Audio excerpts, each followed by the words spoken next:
Protect your DNA. BioPQQ can promote formation of new mitochondria. InfoWarsStore.com.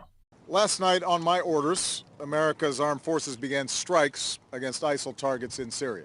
America, America.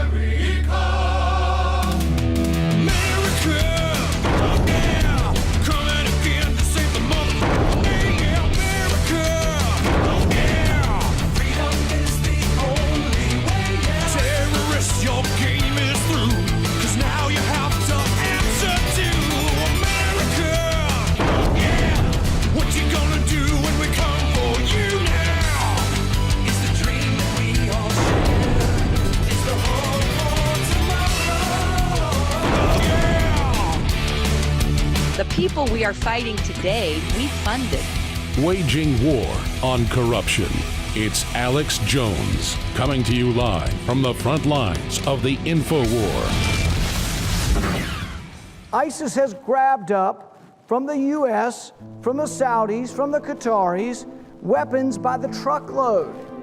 And we are now forced to fight against our own weapons, and this body wants to throw more weapons into the mix.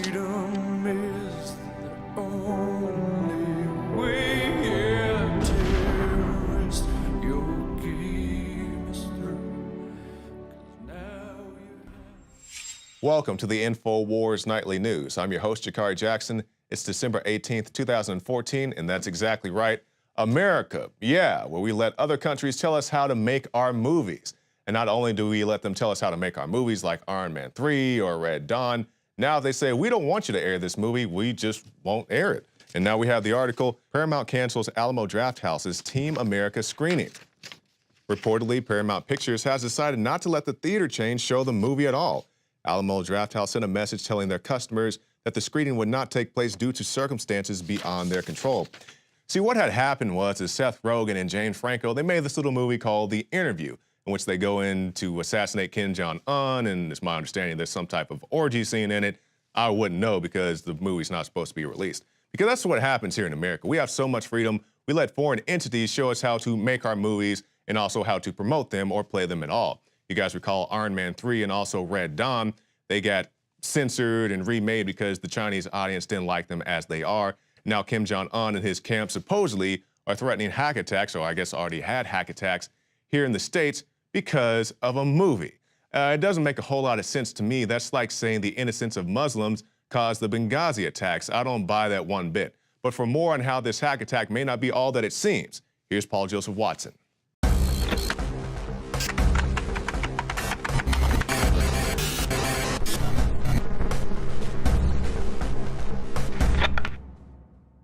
The US government has stridently asserted that North Korea was almost certainly responsible for the Sony hack, with no evidence whatsoever.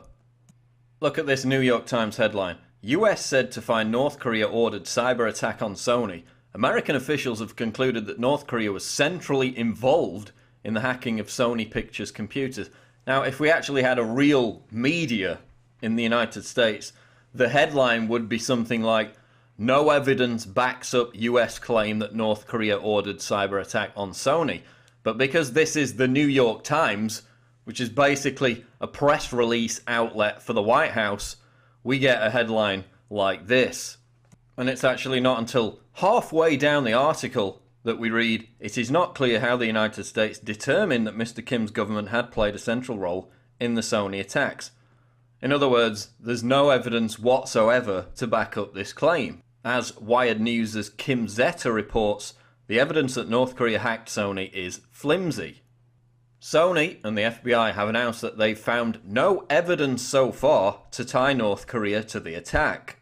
In fact, the only evidence that really does indicate anything is that this hack attack on Sony Pictures was an inside job. As TMZ reports, the people at Sony who are investigating believe the hackers had intimate knowledge of mail systems and their configurations. They also believe the hackers have knowledge of the internal media distribution systems and the internal IT systems, including human resources and payroll. And they're suggesting that there could be a link between the huge number of Sony layoffs that have taken place recently and an aggrieved employee that could have been responsible for this hack. The FBI also suspects that the hack was the work of a disgruntled worker, and that even though the Guardians of Peace group has taken responsibility for breaking into Sony's servers, the group had to have had help from someone familiar with the infrastructure. And after Sony announced yesterday that it would pull the movie The Interview from all cinemas, Paramount followed suit by announcing that Team America, which of course also insults North Korea, would be pulled from theatres nationwide. But amidst the myriad of accusations and theories as to who is responsible for this hack, be it North Korea or some kind of inside job by a disgruntled employee, here's what they're not telling you. The two previous cyber attacks that caused anywhere near the alarm created by this Sony hack were done by the US government. When Alex Jones accused the United States of being behind the Stuxnet virus attack back in 2010 in order to grease the skids for draconian cybersecurity measures, he was labelled a conspiracy theorist. 2 years later, it emerged that the US and Israel were almost certainly responsible for the attack.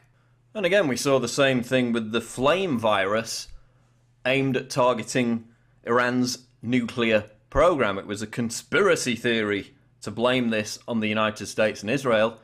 Lo and behold, the Washington Post subsequently reported US-Israel developed Flame computer virus to slow Iranian nuclear efforts. But of course, at the time, the blame was solely pinned on foreign actors like Russia, just as it is being pinned on North Korea now with the Sony hack, in order to justify draconian cybersecurity measures like the ones that Joe Lieberman called for, in giving the White House the same power as China to censor and shut down the internet. So what do we see now with the Obama administration saying that North Korea is responsible, with no evidence whatsoever, that this is a national security matter, and that it reiterates the fact that Congress should pass the cybersecurity bill. So now we see this being exploited. Politicians respond to Sony hack, call for cybersecurity bill. Cybersecurity legislation that has repeatedly stalled in Congress is now looking set to get the green light in the aftermath of this Sony hack. John McCain said in a statement, Congress as a whole must also address these issues and finally pass long overdue comprehensive cybersecurity legislation. And just by coincidence, Obama State Department official Catherine Novelli was meeting with China's internet censorship czar. This is the guy overseeing the Great Firewall of China, the infamous government censorship program over the entire web. She was meeting with him at an event in Washington, urging cooperation on cybersecurity between the United States and China. While, of course, the Obama administration moves to reclassify the internet under the Telecommunications Act, making it susceptible to FCC control, greasing the skids for government oversight and regulation of the web. So isn't it convenient that right at the time the cybersecurity legislation is stalled in Congress, as the Obama administration shows its desperation to regulate the internet, now we have this convenient Sony hack that can be used to grease the skids for tightened control. But what do you think? Am I a conspiracy theorist for even daring to suggest this premise, just as I was labelled a conspiracy theorist for saying the US was behind Stuxnet and Flame, which later proved to be the case? Or do you think that this is the work of a disgruntled employee, the work of a foreign actor like North Korea? Or is a wider conspiracy afoot? Let me know what you think in the comments below. I'm Paul Joseph Watson reporting for Infowars.com. Hans Briggs? Oh, no!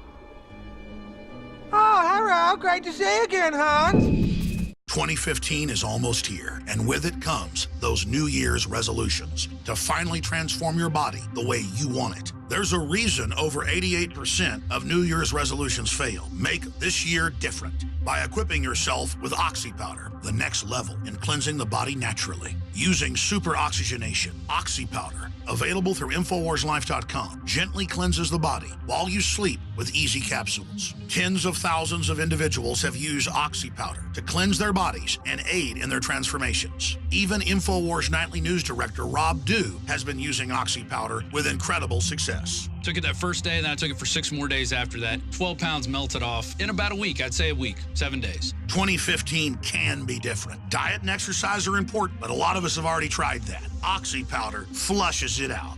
Secure your Oxy Powder at InfoWarsLife.com. That's InfoWarsLife.com or 888-253-3139.